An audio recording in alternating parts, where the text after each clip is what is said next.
안녕하세요. 한국어 강의를 맡은 Татьяna입니다. Здравствуйте.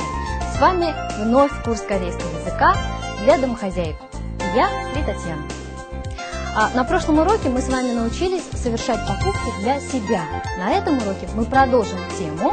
Однако на этот раз мы будем покупать вещи не для себя, а для кого-то из своих родных или близких.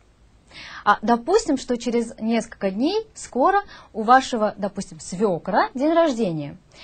Таким образом, если вы хотите купить что-нибудь подходящее и нужное именно для него, вам необходимо знать, как объяснить продавцу, что вам нужно, какая именно вещь, сколько ему лет и по какому поводу вы берете ту или иную вещь.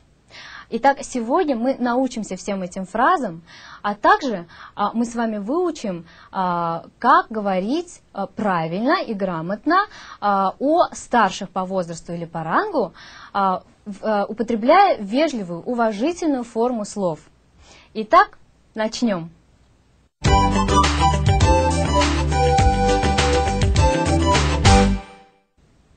Итак, сегодняшний наш урок будет посвящен, как вы уже поняли, теме «Покупка подарка». А также мы с вами рассмотрим способы выражения почтения и уважения к старшим. На самом деле это очень сложная и непростая и важная в то же время тема. К сожалению, мы не сможем с вами пройти все, то есть не сможем выучить все выражения уважения и почтения, однако мы сегодня пройдем только самое основное. Итак, корневая фраза нашего занятия, нашего урока 시아버님께 생신 선물을 드리고 싶어요. 시아버님께 생신 선물을 드리고 싶어요. Я хочу, или я бы хотела, купить подарок на день рождения своему свекру. Итак, прежде чем мы прослушаем с вами диалог, вспомните, как обычно проходит беседа между продавцом и покупателем, когда покупатель берет что-то в подарок. Тогда вам точно будет легче понять общий смысл нашего диалога. Итак, давайте послушаем, как Анна покупает подарок своему свекру. 대화 한번 들어볼까요? 어서 오세요. 시아버님께 생신 선물을 드리고 싶어요. 네, 연세가 어떻게 되세요? 60이세요. 따뜻한 스웨터는 어때요? 글쎄요. 스웨터는 별로 안 입으세요. 저 점퍼를 좀 보여주세요. 이 밤색 점퍼요? 이게 제일 잘 팔리는 색깔이에요. 네, 그게 좋겠어요. Ну как, все более-менее понятно, не правда ли? А теперь, прежде чем перейти к более детальному разбору нашего диалога, мы рассмотрим с вами новые слова. Первое новое слово – 생신. 생신 – это уважительная, вежливая форма слова «день рождения», то есть 생일. Мы вернемся к более подробному уже разбору этих слов, таких слов, как это, в разделе грамматики. Давайте пока рассмотрим пример с этим словом. 오늘은 아버님의 생신이에요. Сегодня день рождения моего папы. То есть таким образом, употребляя это слово 생신, мы показываем свое почтение. Кому? Папе. Итак, 오늘은 아버님의 생신이에요. Следующее слово также относится к этой категории, то есть к вежливым словам, к уважительным словам. 연세. 연세. Что в переводе означает возраст. То есть эквивалент слову наи, возраст. Следующее слово очень простое. 예순. 예순. 60. 따뜻하다. Это наше следующее слово. 따뜻하다. Теплый. Обратите внимание на произношение. Там две двойные согласные. 따뜻하다. Итак, давайте вспомним, когда встречалось это слово у нас в диалоге. Помните фразу продавца? 따뜻한 스웨터는 어때요? Как вам теплый свитер? Но мы еще подробно с вами рассмотрим эту фразу. Следующее слово sweater. Sweater, то есть свитер. Я думаю, вы знаете это слово, тем более оно очень похоже на русское. Обратите внимание, как оно пишется. Следующее слово jumper. Jumper, то есть джемпер, что очень похоже на русское слово, или куртка, легкая ветровка, например. Следующее слово памсек. Памсек, каштановый цвет. То есть абсолютно дословно каштан, пам, сек, цвет. Давайте рассмотрим один примерчик. 어제 동대문에서 밤색 점퍼를 샀어요. 어제 동대문에서 밤색 점퍼를 샀어요. Я вчера купила на Донгдемуне, то есть это рынок Донгдемун, каштановую куртку или каштановый джемпер. И последнее слово 팔리다. 팔리다. Продаваться. Это, то есть, страдательный залог, то есть не кто-то, когда продает, а когда вещь продается. Это слово очень часто употребляют продавцы, когда говорят: «О, эта вещь очень хорошо продается», или, например, «она очень хорошо уходит», этот товар уходит за ура, например, да? Они говорят: «О, 잘 팔려요», например, или 잘 나가요. То есть это слово тоже очень важное. Давайте рассмотрим один пример. 요즘 스웨터가 잘 안 팔려요. 요즘 스웨터가 잘 안 팔려요. То есть в последнее время свитера плохо продаются. Продаются нехорошо, например. Ну вот, наши новые слова закончились. Теперь мы послушаем их правильное произношение. Слушайте и повторяйте. 잘 듣고 따라해 보세요. 생신, 연세, 예순, 따뜻하다, 스웨터, 점퍼, 밤색, 팔리다. Ну а теперь настало время рассмотреть наш диалог поближе. Предложение за предложением мы будем переводить каждое слово. Итак, начнем. Помните, мы проходили с вами на прошлом занятии приветствие продавца. На этот раз оно нам встретилось и в этом диалоге. То есть, 어서 오세요, 어서 오세요, добро пожаловать, заходите. Следующая фраза, Анна говорит: я бы хотела купить подарок на день рождения своему свекру. 시아버님께 생신 선물을 드리고 싶어요. 시아버님, нам известно это слово, свекр. ке, кому, мы это разберем с вами во время грамматики. В общем, эта фраза переводится: я бы хотела купить подарок на день рождения своему свекру. 드리고 싶어요, хотела бы дать или подарить, то есть сделать подарок, да, например. 선물 вам известно, 생신 тоже известно. Итак, пошли дальше. 네, 연세가 어떻게 되세요? 네, 연세가 어떻게 되세요? Да, хорошо. Сколько ему лет? 연세, возраст, 어떻게 되세요? Как, если дословно перевести, как много, да, например, сколько ему лет, то есть какой у него возраст. Ответ Анны 예순, то есть 60, ему 60 лет. 예순이세요. Тоже употреблена уважительная форма, мы с вами это разберем. Единственное, что я бы хотела вам просто рассказать, отметить, что цифра 60, то есть 60 лет, это довольно большое и важное мероприятие, событие в семье, то есть это юбилей, очень широко отмечается. 따뜻한 스웨터는 어때요? 따뜻한 스웨터는 어때요? как вам теплый свитер? 어때요? Как? 따뜻한 цвета. Помните, мы проходили с вами образование определений. То есть 따뜻하다 образовала определение 따뜻한. То есть какой? Какой свитер? 따뜻한, теплый. 따뜻한 цвета и уточнение, как вам именно вот теплый свитер? 따뜻한 цвет는 어때요? Она отвечает, 글쎄요, 스웨터는 별로 안 입으세요. Помните это слово, 글쎄요? Ой, даже не знаю. 스웨터는 별로 안 입으세요.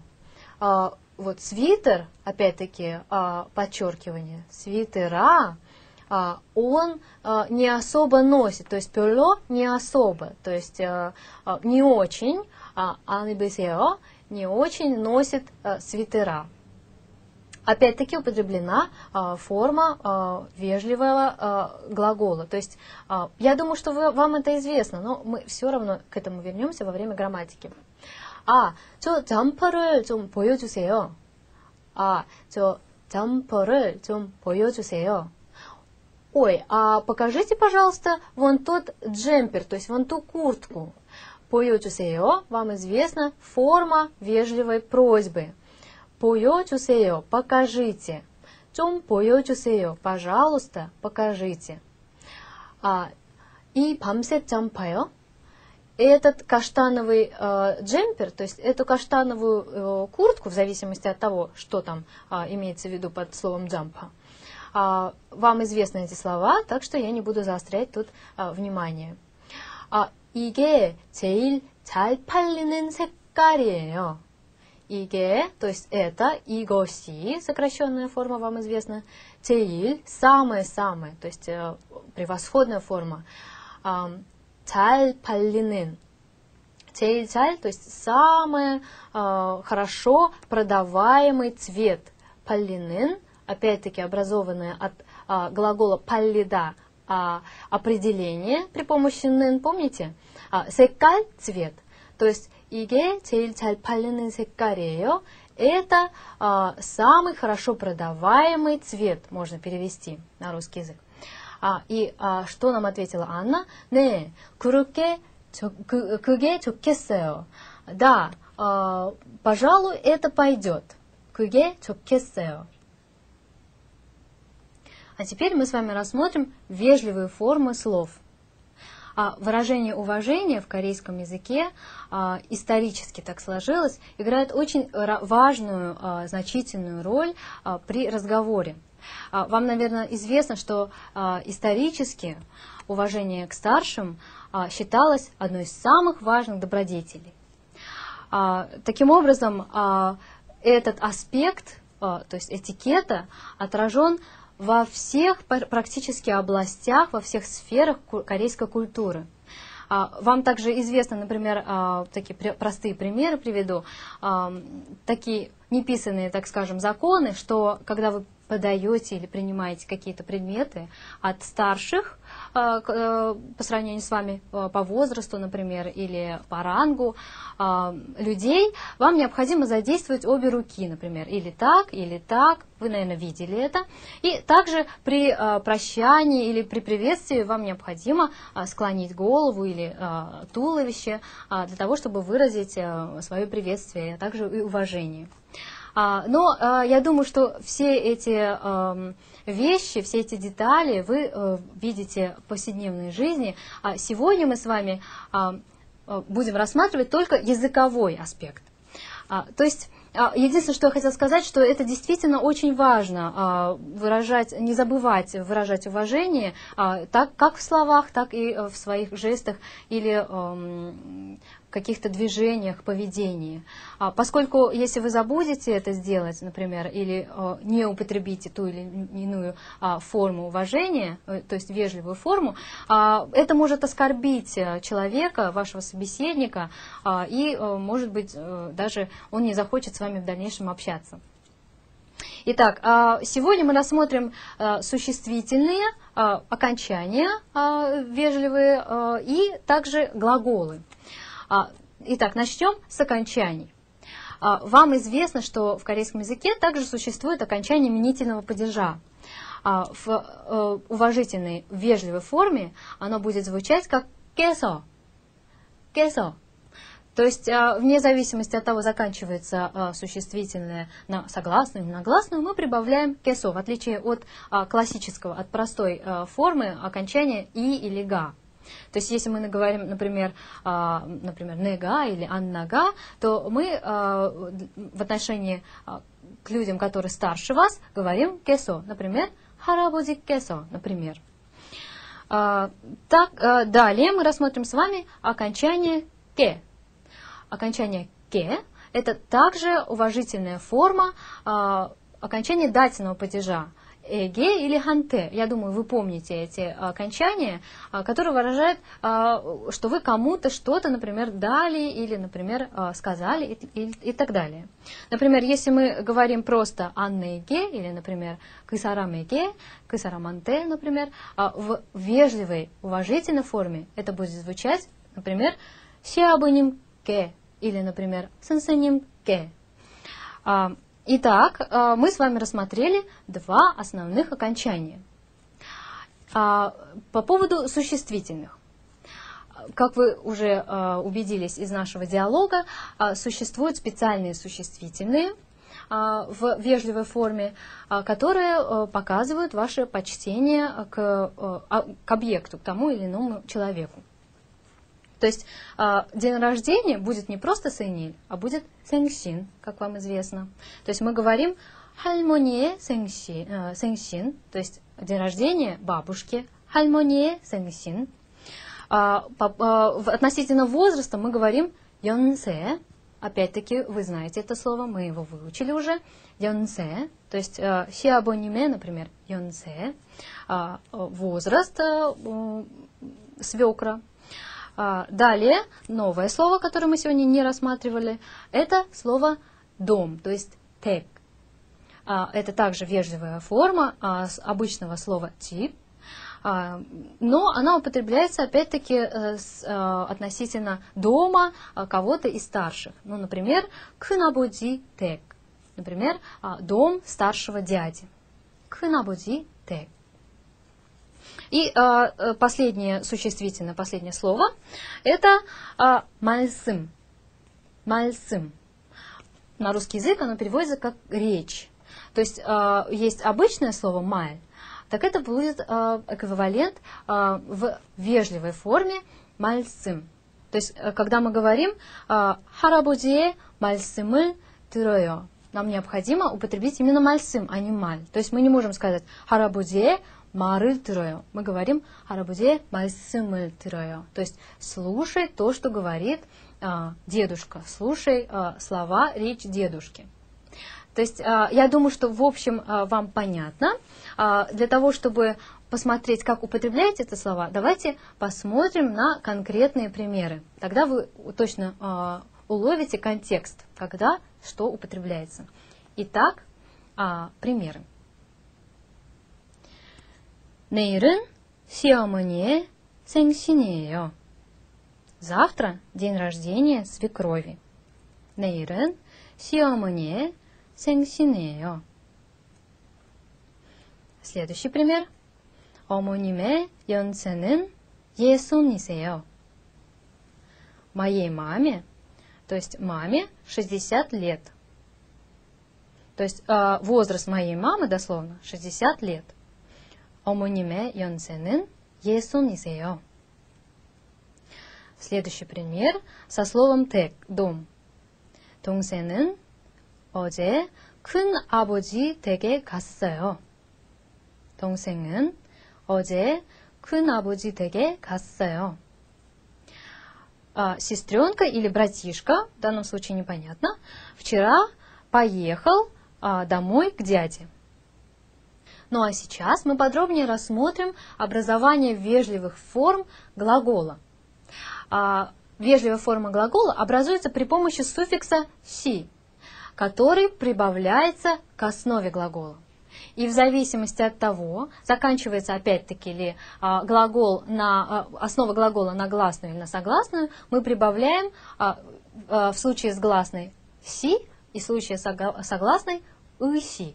Вы увидите это на примерах. Я думаю, что вы знаете все это, в принципе, и знаете принцип присоединения этого суффикса. Однако мы все же сегодня повторим и закрепим этот материал. Итак, давайте посмотрим, как присоединяется этот суффикс. Например, возьмем глагол «ида», то есть «быть» или «являться». В уважительной, вежливой форме он изменяется в «исида». То есть мы говорим «исеё», да, если в разговорной уважительной форме употребить этот глагол, мы говорим «исеё», например. Следующий глагол мы рассмотрим, который заканчивается на согласную, то есть основа которого заканчивается на согласную, это «итта», то есть «читать». В таком случае мы прибавляем «ысида», как вы помните. Таким образом у нас получается «илгысида», «илгысида». То есть мы говорим «илгысеё», когда читает, например. Еще одно слово «тюахада», например, нравится или любить. Тогда мы говорим «тюахасида». Вежливая форма будет «тюахасида». И склонив эту форму глагола, мы говорим «тюахасеё». «Тюахасеё». И последнее слово, я всего лишь хотела бы напомнить вам об особенностях глаголов, основа которых заканчивается на «риэль», о том, что «риэль» выпадает в этом случае. Например, глагол «альда», то есть «знать». «Альда» в уважительной, вежливой форме будет «асида». То есть «риэль» пропала, осталось «а» и прибавляется просто «си», таким образом, поскольку нет согласной. Получается не «арысида», а «асида». Таким образом, склонив этот глагол, мы говорим «асеё». Давайте посмотрим на конкретные примеры, как и с чем и где употребляются такие формы глаголов. 저희 어머니는 선생님이세요. Наша мама, то есть моя мама, учитель. Обратите внимание на то, что употреблено местоимение 저희, то есть наша. 저희 어머니는 선생님이세요. Следующий пример. 할머니께서는 책을 읽으세요. 할머니께서는 책을 읽으세요. Бабушка читает книгу. Вы видите, что глагол в форме 읽으세요 употребляется. Следующий пример со словом 좋아하시다. 좋아하시는 음식이 뭐예요? 좋아하시는 음식이 뭐예요? Какую еду вы любите? То есть какая еда вам нравится? А теперь давайте послушаем наш диалог еще раз. И слушая этот диалог, обратите внимание на новые слова, а также на употребление этих самых форм вежливости, форм уважения, которые мы только что с вами прошли. Итак, слушайте внимательно и повторяйте. 잘 듣고 따라해보세요. 어서 오세요.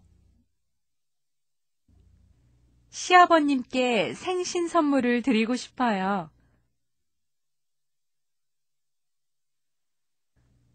네, 연세가 어떻게 되세요? 60이세요. 따뜻한 스웨터는 어때요? 글쎄요, 스웨터는 별로 안 입으세요. 저 점퍼를 좀 보여주세요.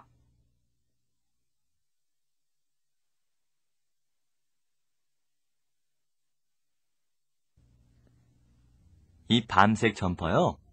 이게 제일 잘 팔리는 색깔이에요.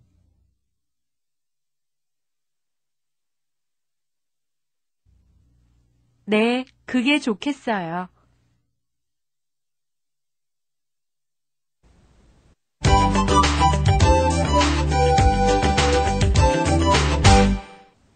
А сейчас мы с вами сделаем упражнение на закрепление грамматики, которую мы с вами прошли. Несмотря на то, что мы будем делать упражнения вместе, старайтесь не дожидаться моего правильного ответа, а делать эти упражнения самостоятельно. Итак, начнем. в этом упражнении нам необходимо составить предложение из данных слов. То есть посмотрим, например, 할머니 телевизор 보다. То есть бабушка, телевизор, смотреть. Соответственно, у нас получается 할머니께서 텔레비전을 보세요. Бабушка смотрит телевизор. Итак, думаю, что все понятно. Начнем. 선생님, 한국말 가르치다. Учитель, корейский язык, преподавать. Что у нас получается? 선생님께서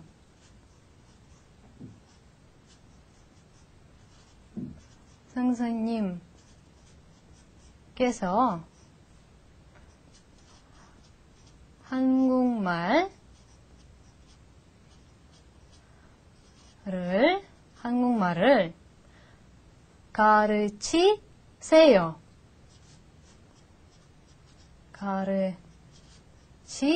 И просто прибавление суффикса «си» «се요». То есть учитель преподает корейский язык. Учитель преподает корейский язык. Следующее упражнение. 할아버지 신문 읽다. Дедушка, газета, читать. Соответственно, дедушка читает газету. 할아버지께서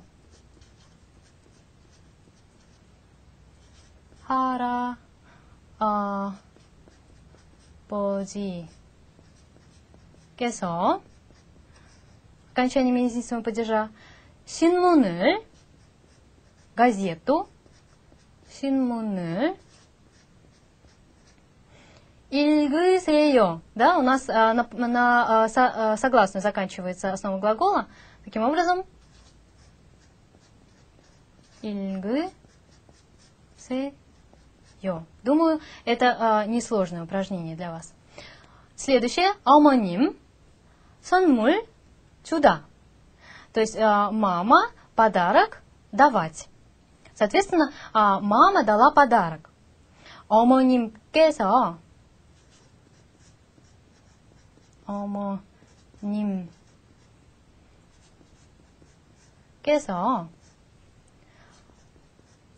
선물을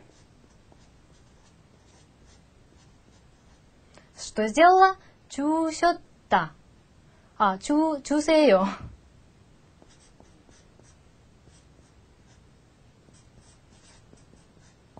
То есть мама дает подарок. 어머님께서 선물을 주세요. Итак, подводя итог нашего сегодняшнего занятия, давайте вспомним, что мы сегодня прошли. Первое. Мы с вами прошли необходимые фразы, которые вам понадобятся при покупке подарков. Второе. Мы с вами научились использовать и различать уважительные формы слов и окончаний. Конечно, мы не смогли пройти сегодня все, но если вы научитесь и освоите сам принцип употребления этих вежливых форм, тогда остальное к вам придет само. То есть вы освоите все остальное уже автоматически. Ну а на этом я с вами прощаюсь. До следующей недели. Желаю вам всего доброго. 안녕히 계십시오.